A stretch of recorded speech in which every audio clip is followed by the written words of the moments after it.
What's up, everybody? It's Brandon from Box Office Banner Cult Flick Symposium. Debate on even doing this because I'm feeling sick. Been feeling sick, getting over it, coughing a little bit. But beyond that, though, man, this movie, let's just come out and say it, The Killer, Netflix. Super hyped for this movie, being a David Fincher fan. And, I was trying to wash, not only this cough out of my mouth, but the taste of Mank out of my mouth. And there's nothing wrong with that movie. It was fine for what it was, but I wanted something a little different from Fincher. This kind of felt more like, okay, this is my David Fincher. Felt the vibes of Fassbender and everything in there, and the trailer had me hyped. But I also wasn't necessarily ready to talk to y'all about it, because I got to tell y'all, man, I split this movie, and I never do this, but somehow or another, I had it split into 3 different sections. So I feel like when I watched it, it's like uneven, but I'm just going to give y'all what I got. I don't know when I'm going to be able to watch it again. Busy schedule as usual. So I'm just going to, give you a little taste. But I think maybe it could be worse. Maybe it can be better on rewatch. I'll let you know. Because I'm seeing mixed reviews on this one. I mean, not in terms of you just go to IMDb or Rotten Tomatoes. Seem pretty positive. But in terms of like movie groups, it's all like, missed the boat, not missed the boat, missed the boat. Like people are angry with Fincher. And other people are like, are you fucking crazy? I'm on the are you crazy side because this is a return to form. For me, personally, David Fincher might be my favorite director. He has really landed something here in general, but even more so with Michael Fassbender, because Fassbender in this movie may have turned out my favorite performance of the year. Like, this man was so perfect for this role. And if you know me, I'm a huge Dexter fan. And there's definitely some huge Dexter-ish vibes in this movie because it seems like the entire movie we're just living in this man's head. It's not a whole lot of conversation between person A and B. It's literally A and B, left side, right side of the brain, as he's just speaking back and forth. And I think it's a beautiful character study that doesn't really give you a lot on the surface, doesn't really give you a crazy amount of action, although there is some blood and craziness to be had here. But it does really, really, really, really subtly just show you a crazy, insane character study here. And watching this man go through his daily process, and it's like you're getting a peek behind the curtains because, this isn't the daily process at, some desk job. This dude is a calculated stone cold killer. And the way it's calculated in the ways it just slowly builds up to each passing moment to where you're on the edge of your seat because you're just insanely just into it. At least for me, some people are like, it's so slow. I'm like, what are you talking about? It's slow, but you're like locked into the dialogue and like listening to, his repetition, to his discipline, the way he at least tries to be disciplined. Because, none of us are fucking perfect. And he's trying to do all these things and you're hearing it because you're literally living inside this man's brain and you're watching it play out for better or worse sometimes. And you're just like, wow, like this is fascinating. Kind of similar to like how we like serial killers, Hitman, serial killer, not too far of a difference. Hitman has some type of principles.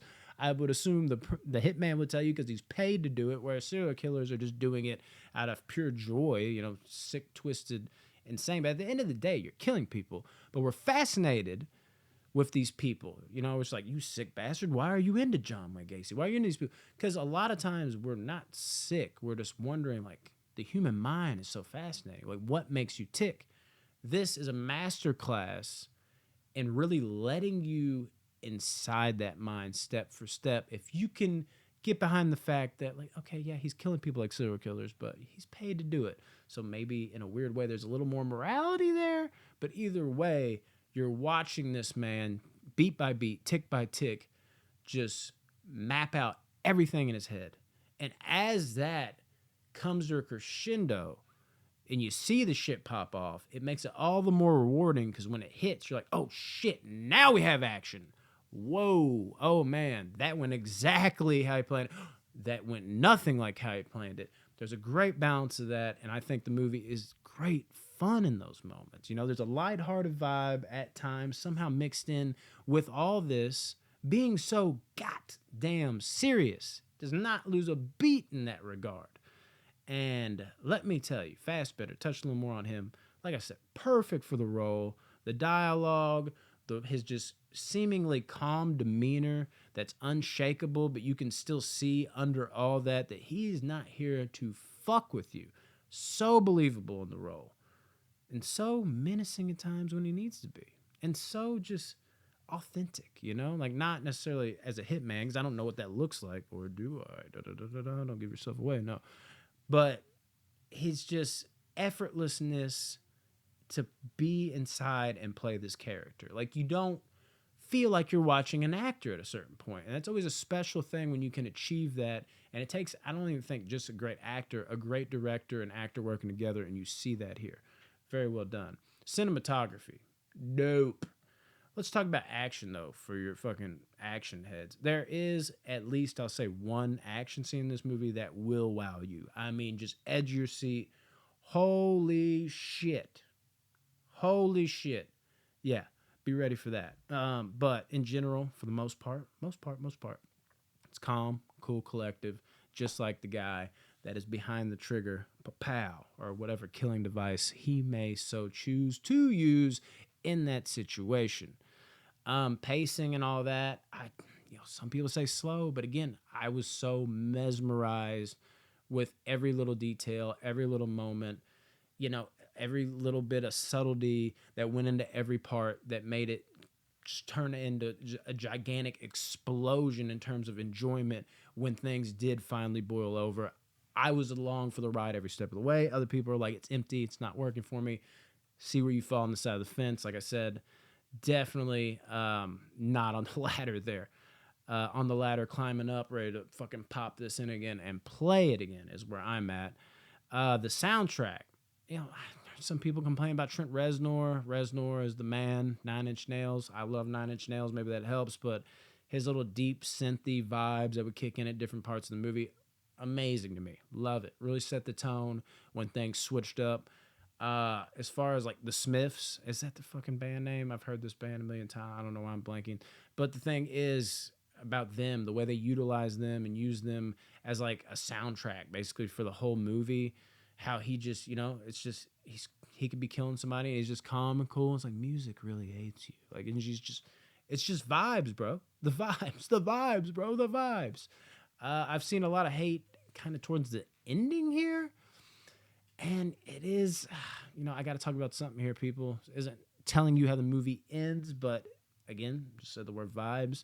It is kind of one of those like open ending kind of endings where you could walk away and be like, that's it, or that was kind of abrupt, or you could walk away like, okay, and this is what this means to me. Sometimes choose your own adventure works, sometimes it doesn't. More often than not, I am the type of person to really enjoy that. I am kind of mixed on that part of it. That's why another reason why I want to watch it again. I did kind of like, I kind of wanted to, zig when it zagged, but the more I think about it, the more I'm like, let me watch this again. I'm kind of thinking this is what Fincher meant by this. And it's kind of, not necessarily the ending we wanted or the ending we should have got, but really suits the movie overall in its mental makeup and what it is as a whole. And can't stop not talking about my girl Tilda Swinton. Absolutely love her. She did her thing in this movie as well. And the movie in general, man, it's just, it's got the build-up, it's got the rush, it's got the anxiety, it's got the calm down, it's got the locked in, it's got everything you need for this type of movie. And Fincher, I think, is really like, is close to top form. He's right in that mix. He shows he hadn't missed a step. Man still got it. And Fassbender, one of his best roles. I definitely think so. He really killed this one. Yeah. Literally and figuratively, I guess, on that one. Love you guys. Anxious to watch this one again. If you enjoyed it, let me know what you thought. But right now, man, I'm sitting at an 8.9 out of 10.